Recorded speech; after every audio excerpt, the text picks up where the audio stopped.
Hi Teacher F, good afternoon. I am Cherlyn C. Landero from BSNet 2-10B. I am from Group 4, reporter number 6. In today's video, I am going to report, or my topic is all about nutritional and diet for children with special needs. Here we highlight some of the common nutritional risks special needs children may face and provide suggestions where appropriate on how to overcome these challenges. Let's have first a nutritional for children with special needs. We must bear in mind that nutritional challenges are as varied as each individual child, and our aim is merely to provide a general guideline for parents and caretakers. Number one common nutritional risk is obesity. Children with limited mobility or those who have conditions like Down syndrome can have low muscle tone or bone issues, thereby making it harder to keep their weight down. It is vital to establish good eating habits from the start, limiting your children's experiences with sugary, salty, and processed foods so that they can develop a taste for fresh and seasonal foods. And it is likewise vital to inquire about any children's nutritional programs in your area, which focus on the importance of healthy eating. If your child understands how sugar, fat, and cholesterol affect their bodies, they are much more likely to embrace a healthy lifestyle than if are simply told what they should and shouldn't eat. The last one is children should also be encouraged to find an activity they love and feel confident doing. There are hosts of fun, engaging adaptive sports they can sign up for, which will ensure they have a good time while performing a classic cardiovascular. The winner-loser mentality should be thrown out the window, as long as kids having fun in a safe environment. Number two common nutritional risk is being underweight. Children with special needs can be underweight because of various problems, including difficulties with swallowing. Some kids can have a particularly speedy metabolism caused by conditions such as cerebral palsy, where muscular spasms burn up a significant number of calories. In swallowing problems are an issue which needs to be diagnosed by a therapist. It is also important to look beneath the surface and analyze where a child's lack of appetite can be caused by an underlying issue such as depression. This condition is characterized by lack of interest in activities and habits a child used to enjoy, a lack of energy, and an avoidance of social occasions and interactions. If depression is suspected, it is important to obtain help from psychologists and psychiatrists who can suggest successful therapies such as cognitive behavioral therapy. The number three common nutritional risk is having a complex relationship with foods. Often a child with special needs may face specific barriers to having a healthy relationships with foods. For instance, a child with autism spectrum disorder may have an intensely negative reaction to particular textures, tastes, or colors. Children with Down syndrome, meanwhile, may prefer softer foods because of difficulties encountered when chewing or swallowing. So if a child refuses to eat items outside a select list of foods, the importance of a good supplement may again come into play.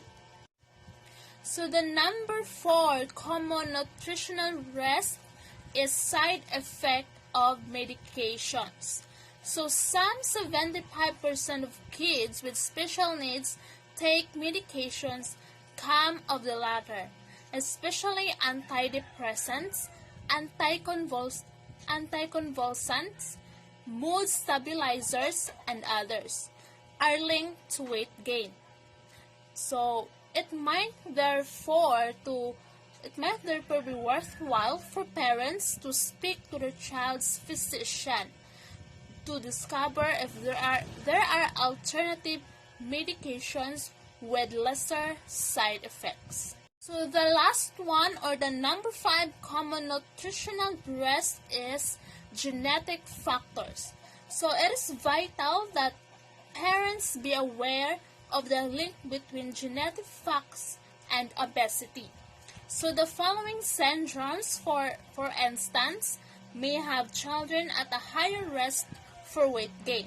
So the Down syndrome, the spina bifida, the autism spectrum disorders, Prader-Willi syndrome, Cohen syndrome, Carpenter syndrome, Borjeson syndrome, and Momo syndrome.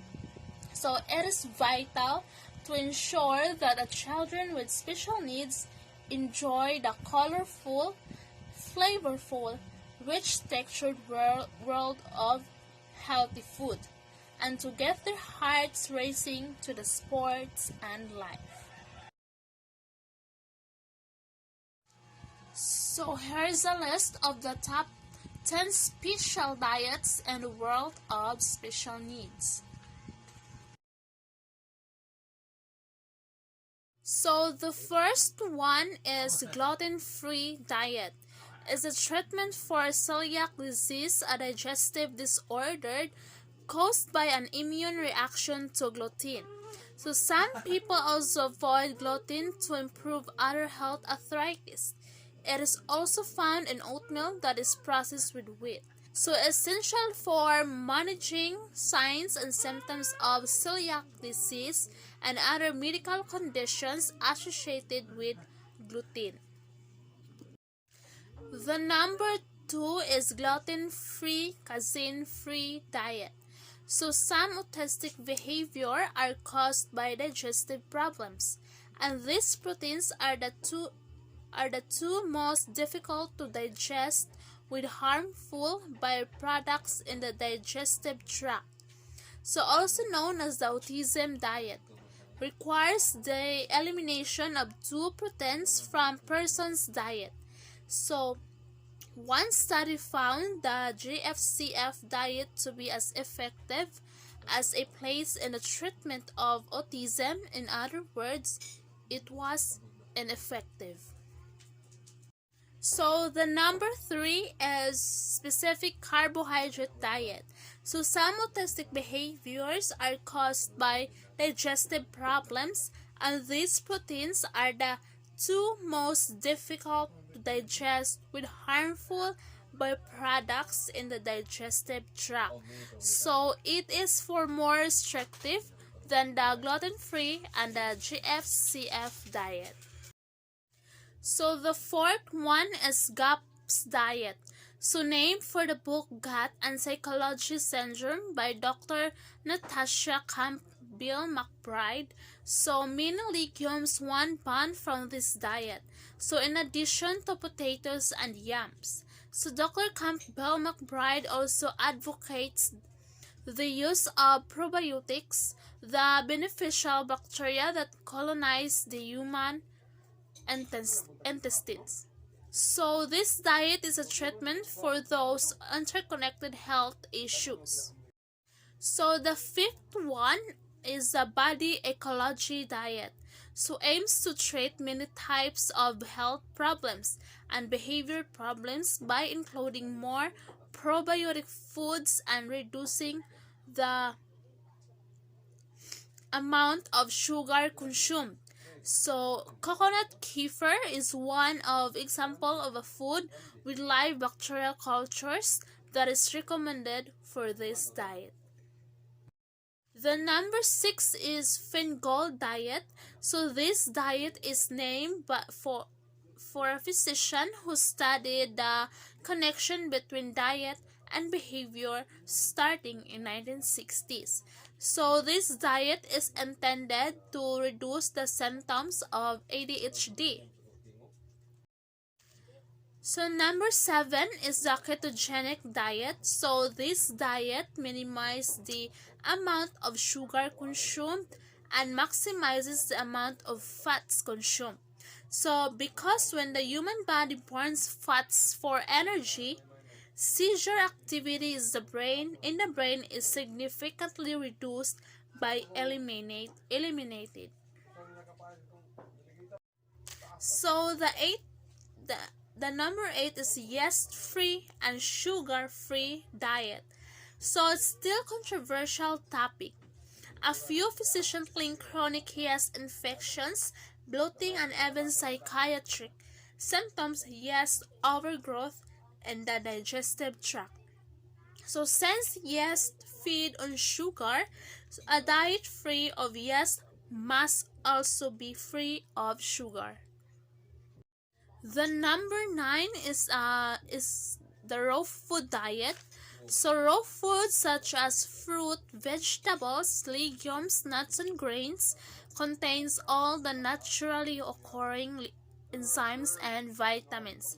So which means it improves digestion and absorption of nutrients.